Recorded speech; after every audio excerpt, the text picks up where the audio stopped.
And lo, the Lord looked down, and the Lord said, hey, you know what? That Crispin Glover guy is pretty good. And also, that Dominic Jackson lady is pretty good. But you know what would be great? Little Danny Trejo up in here. Oh, yeah. And the Lord said, yeah, that would be Let there be real good. Danny Trejo. Let there be Danny Trejo. And there was Danny Trejo on the latest episode of American Gods, Conscience of the King. I'm Alex. I'm Justin. I'm Pete. And as usual, spoiler warning here, we're not going to talk about every single thing that happened in this week's episode of American Gods. We're going to talk about the highlights. 90% of it, I think, is going to be about Danny Trejo. Yeah. I'm not 100% sure. Yeah. But Well, here, let me kick off the full Ice Cube Trejo of the episode here. When do you think he signed the contract to appear in the show? While he was sitting there? And then the cameras were like, all right, now you're Mr. World. I'll take it one step further. I think he was there anyway. They're like, oh, all right, just start rolling. Let's see what happens. Maybe they ordered his tacos for craft service, and they're like, hey, while you're in here, do you mind just, jumping He delivers them personally. And for those of you who don't know, Danny Trejo runs like a pretty sick taco spot out in L.A. That's what Pete's referencing. I've eaten there. Yeah, I do wonder. So, first broad strokes about the episode, then we'll get back to mostly talking about Danny Trejo. A bunch of stuff, as usual, going on here with Mr. Wednesday, which seems to be the main thrust of the plot. He's trying to woo Demeter. He's trying to get her back. We've been certainly speculating about whether it's romance-based or whether it's monetarily based / New Gods, Old God War based. Turns out it's a little bit of all of that, actually, by the end of the episode. As Demeter dissolves into a bunch of leaves and birds, his brother Tyr comes back. We get a lot of their backstory from the Revolutionary War about what went on with the three of them, and some emotional truths come to light. Meanwhile, Shadow Moon has that long-awaited conversation with Laura. Doesn't last very long, surprisingly. Yeah. And then Shadow goes off on a bunch of other adventures. He meets an old friend in Sam Blackcrow, who shows up, turns out to be the sister of the landlord. He continues his romance with the landlord, dances to a little poison halfway through the episode. Did not see that coming. I sort of feel like, just to stop myself here in the middle of this recap, this was probably Pete's favorite episode, right? There were cars. There was Danny Trejo. There wasn't enough cars to make it, Wow. I mean, we had like for a you to whole complain, this episode was truly dedicated to all the Pete LePages out there. Like, you had to like this episode. I loved it. You got a moon family rejection. You got Shadow Moon being in like a late 90s Hanes commercial, essentially, in the middle of that episode. This is a Pete episode. Absolutely. It was. But my favorite so far has been the episode that was mainly about the car. So, that's a hard act to follow. Yes, absolutely. We all 100% agree with that. Everyone. Meanwhile, Laura goes off into her own storyline. She's still gunning straight for Wednesday, teaming up with Salim. By the end of the episode, Mr. Trejo recruits her, probably to deliver tacos, but not 100% sure. I guess we can speculate about that. And I feel like there was a third storyline that I'm probably missing, but that's kind of the main things that are going on. Oh, yeah, I guess all the stuff in Lakeside is still going on. Allison is still missing. The town is spiraling out of control. Hinzelman kind of gets them back in control by the end of the episode, much to the sheriff's chagrin. But there is stuff going on there and certainly hints about what's going to happen going forward.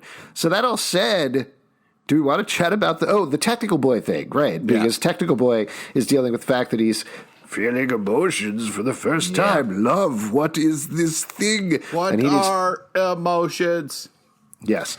He needs to find something called Artifact 1 that is going to help him analyze these human emotions he's feeling for the first or probably second time. Mr. World knows exactly where they are, and a big revelation here, seems like Mr. World is working for somebody else. He calls his boss in this episode. Yeah. So what's going on there? What's happening? Lots to digest, but let's start with Mr. Trejo / World. What are your thoughts on that? I mean, obviously, if it's Danny Trejo, he's probably on the phone with the giant taco, who's like calling all the shots. The thing, I mean, obviously first let's let that settle in. I love the fact, I'm sorry to interrupt you, Justin. I love the idea that in Pete's mind, who runs a taco place? A giant taco. Yeah. I mean, it makes sense. It's a Burger King. There's a Ronald McDonald who's a clown made of cheese. It's like one of those pigs outside a barbecue place that's eating its own stomach very happily. Same sort of deal. Besides, there are two ways to talk about Danny Trejo jumping in here as Mr. World. One, all the weird casting shit that's happened on this show, where they're like, "All right, cycle They're it through, leaning into it. call the next person."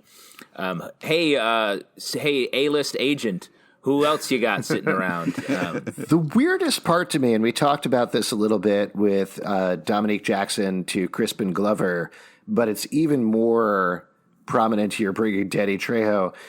There doesn't feel like there's any thought put to having a continuity of performance. It's just these actors coming in, doing their thing, doing it well. Yeah. But we had 2 seasons of Crispin Glover, who is so weird. The fact that Dominique Jackson came in and did something completely different, and Danny Trejo, to your point, Justin, just comes in and sits down on set and does his Danny Trejo thing, which is great. Yeah, always you fun watch to your see mouth. him. But it doesn't feel like Crispin Glover. It doesn't feel like Dominic Jackson. It is very hard to hold on to what this character is at this point. Well, let me throw out the way I was rationalizing it. For the seasons leading up to this, you have Crispin Glover, who's sort of the sit back, like, I'm strategic. I have this all under control. Then this season, you flip over to Ms. World, and she's like, all right, let's fucking do this. Much more aggressive. And that comes through in the performance because the situation, the war is getting more dire. They need to act a little faster and harder. And then in this episode, we switch to Danny Trejo, who the second Mr. World, who's like, he's going to go fight someone. Yeah, Like, he's going to get it done. If you're, ramping up, the next level is Danny Trejo level, which means it's fucking go time. And I don't know if I'm doing their work for them by putting that together, but because I do think they should nod to it a little bit more. Like, I think we should, if we're going to cast Danny Trejo, put him in, like, get him ready to fight. If that's the idea here, that we're getting closer to the fight, then he should be, his wardrobe should reflect that, or he should have battle armaments going on, or something like that. Well, I think we'll get there. First, the transformation into the Trejo just means it's really close to go time, and then he'll hopefully will suit up, either heighten into somebody who's more crazy than Danny Trejo, which I can't imagine. Who's that? Yeah, I don't know. But then John Cena? Yeah, that would be something along that guy, like The Rock or something. A fully oiled Arnold Schwarzenegger? Yeah. I did think about Arnold, but then I was like, I don't know if that's a step up from the Trejo. I feel like they're kind of similar levels. Interesting. Yeah. And you're basing this, when you're saying levels, you're talking about the hot sauce levels at Danny Trejo's taco restaurant, right? Oh, yeah, of course I am. Bottom level is Crispin Glover. Right after that, it's Dominique Jackson. Then you're at Danny Trejo level, which is about even to oiled Schwarzenegger. Exactly. And, honestly, anyone who walks in that restaurant knows exactly what those hot sauces mean.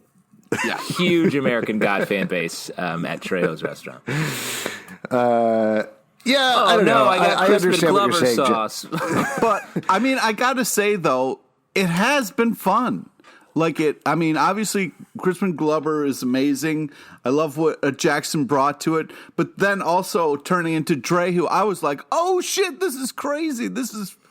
I thought it was such a fun choice of, like, we're leveling up. No more of this putting up with people. It's like time to get out our machete. I would and start personally cutting be much more on board with what you guys were saying if it felt like the New Gods were doing anything this season. And maybe that's what we're getting towards. Certainly there's hints that they're working on this shard thing in this episode. I don't remember if we've heard about it before, though it sounded familiar. I assume it's like their global social network, all computers type thing. But so far this season, it's definitely felt like they're sitting on the sidelines. They're doing the 80s animated cartoon thing of sitting there going, soon, gadget, soon. And that's pretty much it. Wow. They haven't made any moves. Wow. I have heard a lot of shitty impressions from you, but that really just took me right back. It was really well done. It's a shame that's not a complimenting you. I fucking hate it. Yes. But that was really good. It's a shame that's not a more useful impression, Alex. It's really hard to find a good spot for that. It mostly only comes up on job interviews. Yeah. Soon I will work here at this corporation. Last question before we let you go. Do you have a passable Dr. Claw? People are like, no. All right, Elon Musk, I do. That's the only person who would ever ask for that, by the way. The technical boy thing also feels like, I don't know. I love him. I think he's great, but I'm not 100% sure how he is fitting into the season at this point.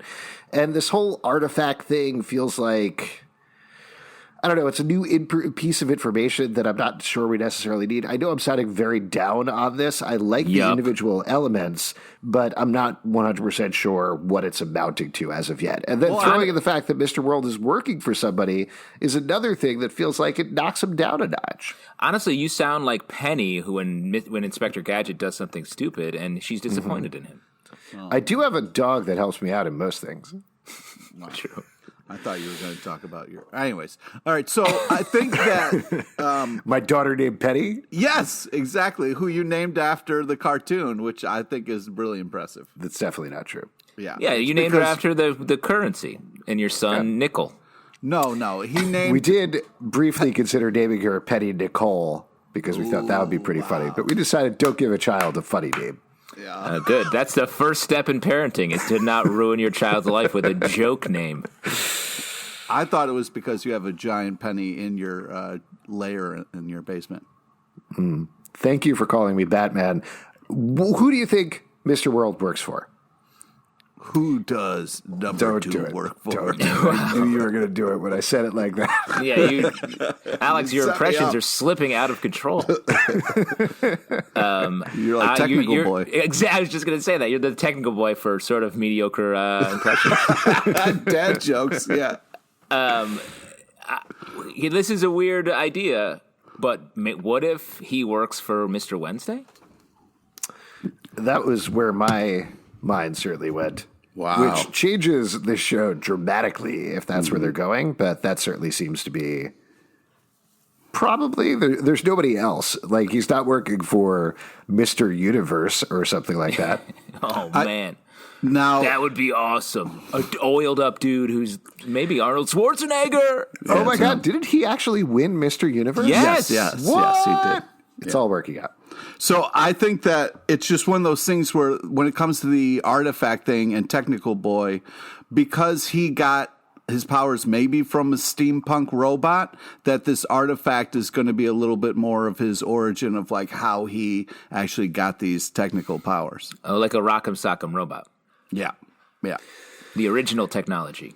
Let's move over to talk about Laura, because... Why? Again... She's great. Shut up, Pete. Love her. Was surprised how short this conversation was with Laura and Shadow, personally. Well, they put to rest any Happy. of the Shalora shippers are down and out after this because Shadow is not interested. Why would he be? I've never seen someone put down the X in front of the new girlfriend as hard as this happened in this You gotta scene. let a new girl know, like, hey, listen, none of my bullshit is gonna interfere with this. I'm not even interested in this lady. We're still good. I thought he handled it very well. I did love the exchange in front of Marguerite. I think I got this right, where he called Laura his late wife, and then she corrected him as ex-wife. That was very funny. funny. I like this scene, and I think Laura looked amazing coming through the scene and coming out of it. She's like, okay, dude, I'm just trying to get my revenge thing. I've moved on to a box of ashes that used to be a leprechaun, so I don't need this shit. Well, no, I thought it was a short conversation because she's like, hey, I want to kill your father. And he's like, no, you can't. It's my father. And she's like, okay, fine. And was like, I'll come up with a different way to do it. Well, but I do think we got some when we first saw the scene. There were some flickers of Laura and how they all got here. Like, I think we were seeing their relationship and sort of testing if there are any feelings left. And it felt like the answer was solidly no on both sides. Yeah, which was great. But I think the sort of other side of this scene was the scene when Laura gets back to the hotel room with Salim. Salim's being talked to by his TV. Weird. And which he's she like, doesn't believe at all. Like, all the crazy shit that's happened to her. She's dead, come back. She was in some kind of limbo lobby area. But, Salim says, hey, the TV's talking to me. And she's like, no, you're out of your mind. Like, what the fuck, Laura? Yes, weird oversight, but I think the point of it was she's like, you have to move on from the gin and just find a new love in your life, find a new life. And he's like, sure. And then the box of ashes almost falls off the desk and she holds it. So she's still, clearly the idea here is that her feelings are for Mad Sweeney and she's going to do whatever she can to get him back. Well, it's just don't take advice from Laura. Just Okay. don't. The main thing that I took away from it, my main reaction, I agree with you, Justin. I think your take is absolutely right. But I also thought it was kind of funny that she's like, I can't let go of this box of leprechaun ashes, which granted, It's got a gold coin in it.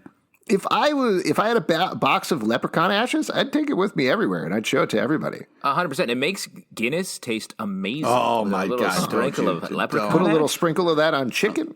That's good stuff. Good. No, Very that's good. awful. You guys are cannibals.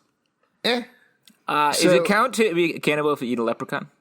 Yes. I don't think so. They're not the same species. They're not the same species. Oh, Yeah, come they're on. mostly made of what? Candy and gold coins? I believe of rainbows. I think so.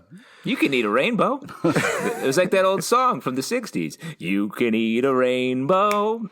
What are you singing? Oh, okay, that was it. It's a short, back then it was a short, very short song. More of a Back in campfire. those days, they hadn't invented more than one line for a song. Well, records are much shorter than your compact discs. All right, we're ready to record, and we're done. Print it. What else should we talk about? Since we mentioned Shadow, why don't we talk about the rest of his stuff? Because I thought Shadow was great in this episode. In fact, when we got to the poison dancing scene, and we've been kind of getting here anyway, Ricky Whittle needs to be in a rom-com. Like, this guy has been on The 100. It was apparently treated very poorly there. Clearly, American Gods has been fraught the entire time. Just, like, put him in a Netflix rom-com movie. That's where he needs to be because he is so charming and so funny, and it's so great when he smiles, and that came through that scene. Great. We don't get to see that enough on this show for obvious reasons, but it's delightful when it does happen. Yeah, I mean, I agree. He was this whole thing in an episode that was about like how romance is so arch and constructed for a lot of these characters. Then you cut into this scene where he's painting his apartment for no reason. He's renting it. He doesn't need to paint it. Yeah. He's there on assignment. There's no reason for him to be like, I'm going to settle down and I need this wall to be maroon or whatever. He's got poison turned way up. It's not pink. It is salmon. Actually. Salmon mist is what it Salmon officially mist, was. Which sounds gross. Yeah. Like, think about how you got that salmon mist. That's an exploded salmon right there. No. Yeah. I mean, you live on a lake, you're going to paint with fish. That was a song from the 50s. I gotta say though, Hold on. Let me finish. Boom, boom, boom, live on a lake, gotta paint with fish. And that's a wrap. We got it. We're halfway to an album. He's there. He's painting in his underwear. Music turned way up. His girlfriend sort of is his landlord. Like, he's asking for it. He's asking for her to come in there and catch him. 100%. and she did. It worked perfectly. She thought it was adorable. It was great. But what I want to talk about was how sick that boombox was. Did you see the size of that thing? It was glorious. I mean, come on. That thing had to take like 40 D batteries. Oh man, I wish he would have put it up over his shoulder. It was ginormous. Hey Pete, I loved you know what every else second takes of it. 40 Ds? You know what? You know how to know what else takes 40 Ds? Don't be gross. Don't be gross. Pete, Another boombox. You never fail to talk about something that has nothing to do with the story of the show. It's Well, amazing. And I will say that, though, sometimes you do chance upon something that does matter. 1 out of every 50. So we have to listen to all of them. Well, for example, you didn't mention this here, Pete, but I think the important detail that gets brought up by Marguerite, the landlord, is the fact that this is from Hinzelman. The boombox is from Hinzelman. The batteries are from Hinzelman. She owns all of the buildings in town. Clearly, by the end, she is running things as she has been doing the entire time. So lots of stuff going on with Hinzelman, and I do think that's the detail that you kind of need to hang on to with the scene and why that's there to begin with. Yeah, I think what she's doing is similar to how she's killing cars. She's putting people out in the ice and then they fall through and die. I mean, I don't know what her deal is, but that's got to be it. Interesting. She's she maintains control of the town. They're about to slip into sort of mob mentality about the missing girl. Well, because they all eat pasties, and that's how they're under control. Yeah, there's something in the food. Soylent Green is people. Friendly pasties are also people. I think she's clearly orchestrating everything in the same way that Mr. Wednesday's orchestrating so much of the stuff going on in his side of the story. And I do find it interesting that Wednesday was orchestrating Shadow's life for every other episode up until he got to Lakeside, and now he's suddenly hands off. But still, Shadow's moving forward, doing things. I think Hinzelman has taken over for Wednesday in the manipulation game. Interesting. I did like that moment of Moonshadow standing in the shadow of the moon there and enjoying the lovely light show. I thought that was very mystical and fun. That was nice. This was a big episode for me, seeing characters that I wrote down like, it's Derek. Who's Derek? Because I don't. Hey, was that Marguerite's son? Was that the deal at the end there? Yes, okay. I believe so. He runs out, jumps off of his porch roof like a baller. Yeah. Just drops one's full story. Yeah. Drops a bag with a bra in it. That Shadow pulls out, and then the weirdest transition of the whole series, what happened there, where the bra holes grew in it, and it became a bee. Did you? That never was happened to you? That was so weird to me. When you're hooking up with a girl, you take her bra off, suddenly it's a letter B. Alex, and you're like, oh shit, I'm on Sesame Street. I don't want to Mr. Wednesday you, but once the bra comes off, let the bra go. You don't need to hold on to it. If there's some sort of romance happening, the bra's not the important part. What if the she bra's needs not the important part, huh? What if she needs it back? Again, I think that's a good concern. Like, don't destroy it. Don't turn it into a beat. But again, I think gently set it aside and get back to whatever. It's always weird when a girl's like, "Hey, Alex, what are you doing with my bra?" And you're sitting there with scissors turning it into a bee. I'll destroy this thing. This dirty little thing. I need to spell a couple of other words. You're spelling anyway. "I love you" in my underbra and underwear. So there was that moment. There was also the Sam Blackcrow moment, who I remembered later, but when he recognized her, I was like, it has been too many episodes. I do not remember this character at all. But it was nice seeing her again, and I did like the fact that they didn't go for the typical, I'm going to blow up the surprise in front of my sister thing. Their conversation at the end, I thought, was really nice. All of the stuff at Lakeside, all the stuff with Shadow Moon this episode, I enjoyed quite a bit. Yeah, I agree. And we still don't know a lot of what the sort of overarching mystery here is, but it's becoming clear all the threads, every character is entangled with every other character more and more every episode. And it feels like this is all a game that I think we got to think that Wednesday is at the top of, and he's doing this for a purpose that only serves him. He's creating a war. If what we were saying earlier about he's actually in charge of the New Gods, he's creating this fight for some reason. That is in service of him and him alone. Well, so that's usually how things work. It'll be interesting to see how this unfolds. But I also am, because you guys were so hyped about Lakeside, I'm anxious about Lakeside because I was like, all right, why do these guys care so much about, oh man, it's so great they're in Lakeside. Lakeside's where all the shit goes down, and nothing has happened in Lakeside, and nobody's dealing with the car on the ice, and it's driving me fucking crazy. Yeah, no one's dealing with it. You wait, Pete. I promise that's going to be a huge, huge part of the story. It fucking better be. Because when you live on a lake, you got to paint with fish. Oh. That's a wrap. Track 3. I think track 2 and track 3 are very similar. No going backwards. We make records; they're permanent.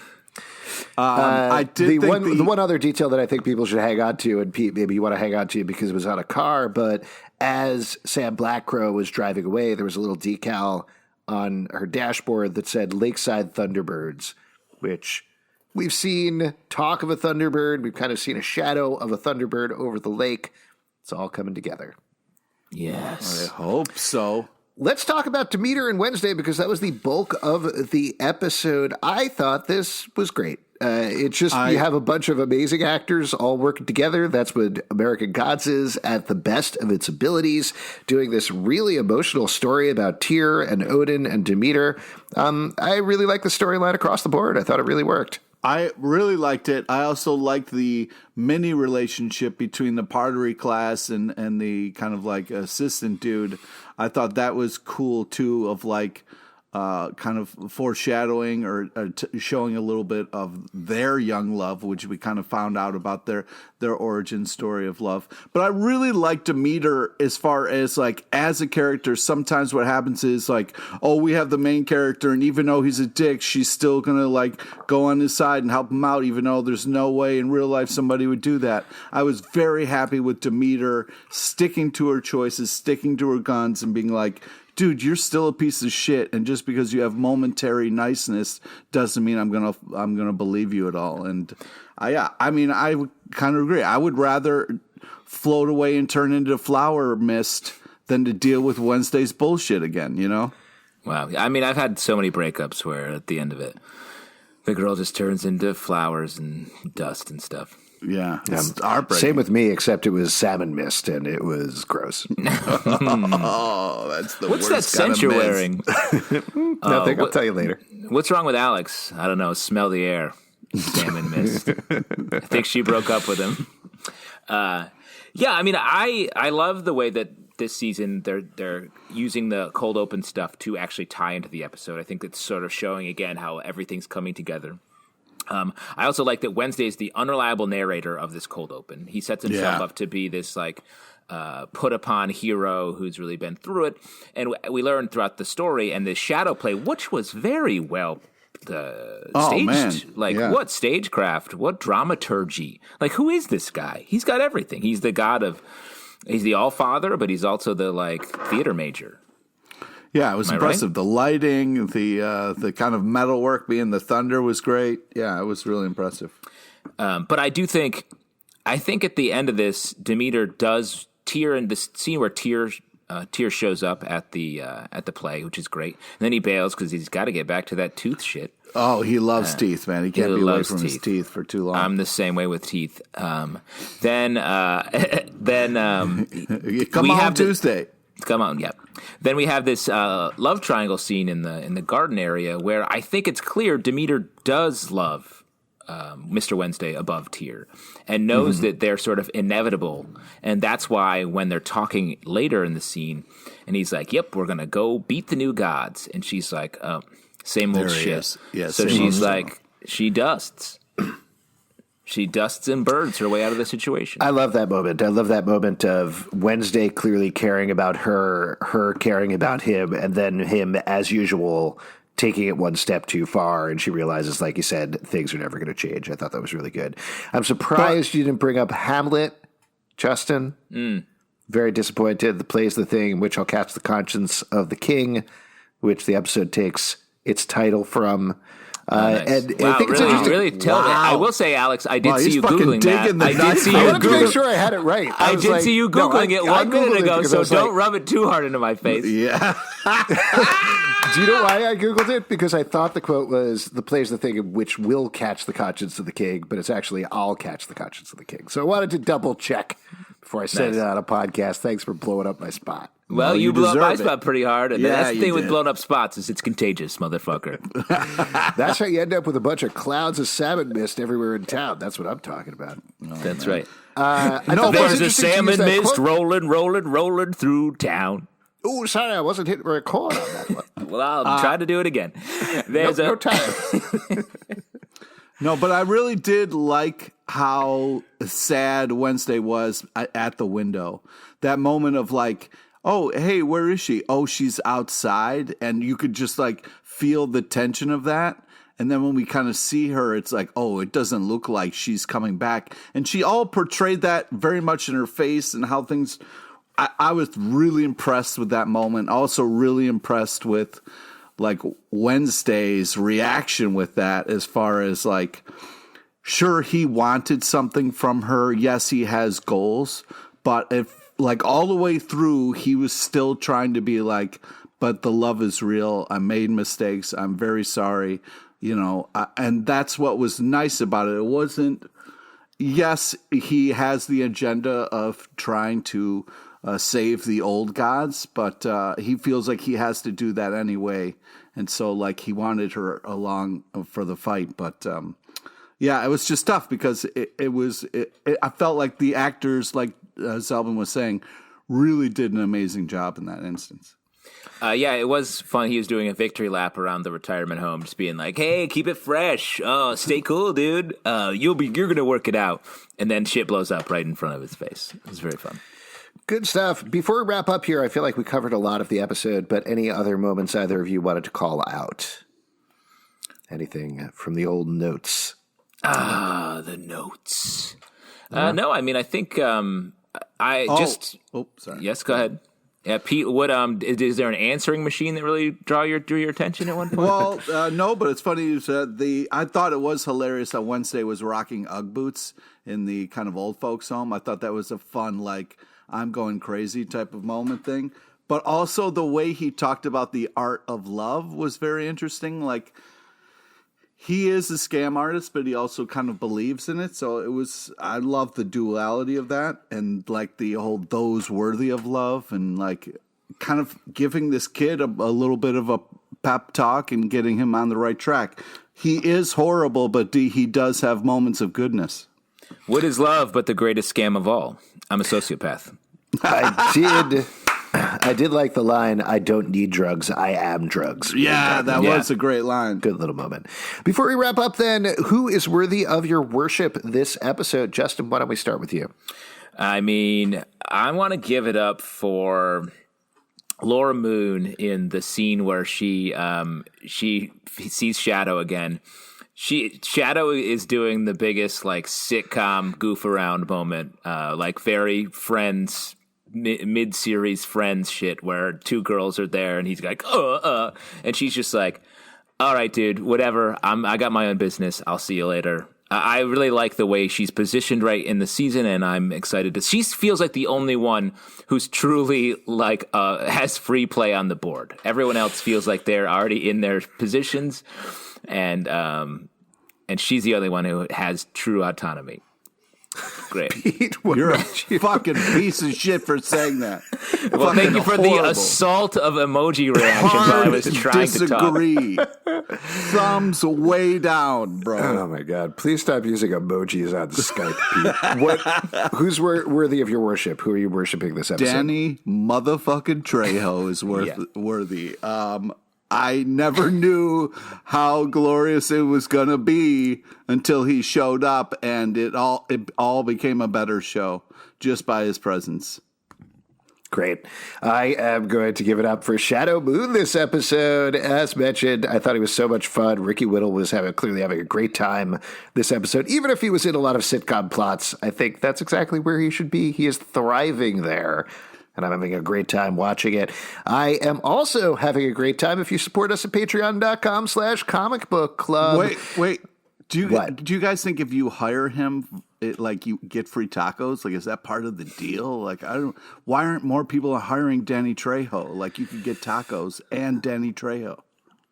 That's a great question. That giant taco who runs the company is a hard negotiator. Hard. Exactly. If you'd like to support our podcast, patreon.com/comicbookclub. Also, we do a live show every Tuesday night at 7 p.m. to Crowdcast and YouTube. Come hang out. We'll chat with you about American Gods. iTunes, Android, Spotify, Stitcher, or the app of your choice. Just subscribe and listen to the show at a Godcast on Twitter, comicbookclublive.com for this podcast and many more. Until next time, keep worshiping. Gotta find a better sign off. No, it's good. I think it's really good. What if it was more like a song? Just keep worshiping. Oh, we got it.